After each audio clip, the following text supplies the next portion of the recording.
శ్రోతలకు స్వాగతం. నమస్కారం. నేను మీ గాంధీ.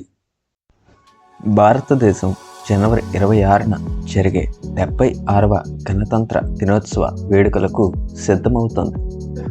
ఈరోజు దేశం యొక్క గొప్ప సంస్కృతి, విజయాలు, సైనిక బ్రిటిష్ పాలన నుండి పూర్తి స్వాతంత్రం కోరుతూ 1930 పూర్ణ స్వరాజ్ ప్రకటనకు గుర్తుగా జనవరి 26న గణతంత్ర దినోత్సవాన్ని జరుపుకుంటారు. పరాక్రమం మరియు దేశ ఐక్యతను హైలైట్ చేస్తుంది. అయితే అసలు గణతంత్ర దినోత్సవం అంటే ఏమిటి, ఎందుకు జరుపుకుంటారు అనేది ఈ ప్రసారంలో మీ కొరకు మా యొక్క పూర్తి వివరణ. భారతదేశంలో గణతంత్ర దినోత్సవాన్ని భారత రాజ్యాంగం అమలులోకి వచ్చిన రోజుగా జరుపుకుంటారు. ప్రతి సంవత్సరం జనవరి 26ని భారత గణతంత్ర దినోత్సవంగా జరుపుతారు. 1950 జనవరి 26న భారత ప్రభుత్వ చట్టానికి 1935కి బదులు భారత రాజ్యాంగం దేశ పరిపాలనకు మార్చడాన్ని భారత గణతంత్ర దినోత్సవం అంటారు. భారత రాజ్యాంగ సభలో 1949 నవంబర్ 26న రాజ్యాంగం ఆమోదం పొందగా భారతదేశం స్వతంత్ర గణతంత్రంగా ఆవిర్భవించేందుకు 1950 జనవరి 26లో దీనిని ఒక ప్రజాతంత్ర పరిపాలన పద్ధతితో పాటుగా అమల్లోకి తీసుకురావాలని నిర్ణయించారు. జనవరి 26నే ఇందుకు ఎంచుకోవడానికి చారిత్రకమైన కారణం ఉంది. 1930లో భారత జాతీయ కాంగ్రెస్ పూర్ణ స్వరాజ్ని ఆ రోజే ప్రకటించుకుంది. అందుకు సంపూర్ణ స్వరాజ్యమైన రాజ్యాంగం అమలు ఈ రోజున చేయాలని నిర్ణయించారు. భారతదేశానికి సంబంధించిన 3 జాతీయ సెలవు దినాల్లో ఇది కూడా ఒకటి. 1950 జనవరి 26న భారతదేశానికి రాసుకున్న రాజ్యాంగం అమల్లోకి వచ్చింది.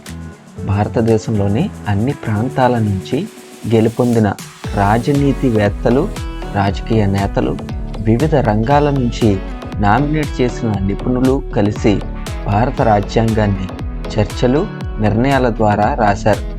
1946 నుంచి 1949 వరకు ఈ బృందం భారత పార్లమెంటు హాలులో సమావేశమై చర్చలు చేశారు. జనవరి 26ను గణతంత్ర దినోత్సవంగా జరుపుకున్నారు. కాంగ్రెస్ కార్యకర్తలు, నాయకులు ఆ రోజును స్వాతంత్ర దినోత్సవంగా వ్యవహరించారు. అయితే దేశ స్వాతంత్ర దినం బ్రిటిషర్లు స్వయంగా నిర్ణయించడంతో నెహ్రూ తదితర జాతీయోద్యమ నేతలు జనవరి 26ను దేశ గణతంత్ర దినోత్సవంగా చేశారు. బృందం పార్లమెంటు హాలులో సమావేశమై చర్చలు చేశారు.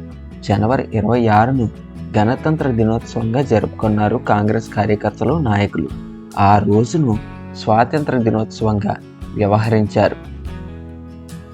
భారతదేశం జనవరి 26న జరిగే 76వ గణతంత్ర దినోత్సవ వేడుకలకు సిద్ధమవుతోంది. ఈరోజు దేశం యొక్క గొప్ప సంస్కృతి, విజయాలు, సైనిక పరాక్రమం మరియు ఐక్యతను హైలైట్ చేస్తుంది. ఈ యొక్క గణతంత్ర వేడుకలలో త్రివిధ దళాలకు చెందినటువంటి సైనికులు మహా కవాతును ప్రదర్శిస్తారు. ఈ కవాతులో అనేక ఇతర ప్రథమ ప్రదర్శనలు కూడా జరుగుతాయి. వాటిలో సాయుధ దళాల మధ్య సమైక్యత, స్ఫూర్తిని ప్రదర్శించే త్రిసేవల శకటం ఒకటి. రక్షణ మంత్రిత్వ శాఖ ప్రకారం స్వదేశీ తయారీ అర్జున్ యుద్ధ ట్యాంకు, తేజస్ యుద్ధ విమానం మరియు అధునాతన తేలికపాటి హెలికాప్టర్తో భూమి, నీరు మరియు గాలిలో సమకాలీకరించబడిన ఆపరేషన్ ప్రదర్శించే యుద్ధభూమి దృశ్యాన్ని ఈ శకటం ప్రదర్శిస్తుంది.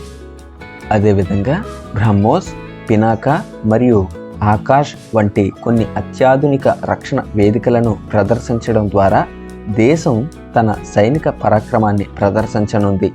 సైన్యం యొక్క యుద్ధ నిఘా వ్యవస్థ సంజయ్ మరియు DRDO యొక్క ఉపరితలం నుండి ఉపరితలం వరకు లక్ష్యాలను ఛేదించే వ్యూహాత్మక క్షిపణి ప్రళయ్ మొదటిసారిగా ఉత్సవ కవాతులో తమ ఉనికిని నమోదు చేయనున్నాయి. వీటితో పాటు T-90 భీష్మ ట్యాంకులు, శరత్ పదాతి దళాన్ని మోసే వాహనం, short span bridging system 10mm, Nag క్షిపణి వ్యవస్థ, multi barrel rocket launcher system Agnibaan మరియు బజరంగ్ లైట్ స్పెషలిస్ట్ వాహనం కూడా కవాతులో పాల్గొంటాయని అధికారులు గురువారం తెలిపారు. జాతీయ గీతం ఆలపించే సమయంలో కాల్చే తుపాకీ వందనం ఖచ్చితమైన సమయానికి అనుగుణంగా ఉంటుంది. నిర్దిష్ట వ్యవధిలో కాల్పులు జరుపుతారు. ఉపయోగించిన ఫిరంగులు 1941 నాటివి మరియు అన్ని అధికారిక సైనిక కార్యక్రమాలలో ఒక భాగం. అయితే ఈ యొక్క గణతంత్ర వేడుకలకి ప్రభుత్వం నిర్ణయించిన థీమ్ స్వర్ణిమ్ భారత్ విరాసత్ ఔర్ వికాస్, అంటే స్వర్ణ భారతదేశం, వారసత్వం మరియు అభివృద్ధి.